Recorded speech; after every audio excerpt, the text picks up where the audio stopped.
আলাইকুম রহমতুল্লাহ বারাকাতুহু। দেখতে পাচ্ছেন বন্ধুরা, ওমানে অনেক বৃষ্টি হচ্ছে।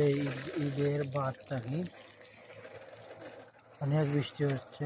আর বৃষ্টি হওয়ার ফলে দেখেন ডেইলি ডেইলি বৃষ্টি হইতেছে।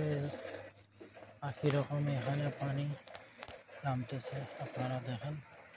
এই দেখতেছেন পানি, এগুলো সারা বৃষ্টির পানি।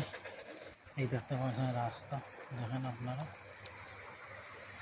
এই রাস্তাগুলা বড়ি বড়ি যাইতেছে পানি।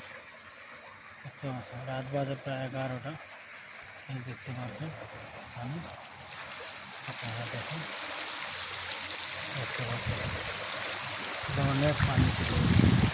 দেখতে পাচ্ছেন নদীর মতো অনেক দূর পানি আমিও যাইতেছি। দেখতে পাচ্ছেন আমি দীর্ঘ 7-8 বছর ধরে এইরকম বৃষ্টি দেখছি। 8 বছর ধরে এইরকম বৃষ্টি দেখছি না। এবার যে এইরকম বৃষ্টি হচ্ছে মাশাআল্লাহ, আল্লাহর রহমত। দেখতে পাচ্ছেন অনেক বৃষ্টি, এদিকে যাওয়া যাবে না। দেখতে পাচ্ছেন আপনারা, এই দেখেন অনেক বৃষ্টি হচ্ছে। সবাই আমাদের জন্য দোয়া করবেন আর ভিডিওটা বেশি বেশি শেয়ার করবেন আর অন্যকে দেখার সুযোগ করে দিবেন।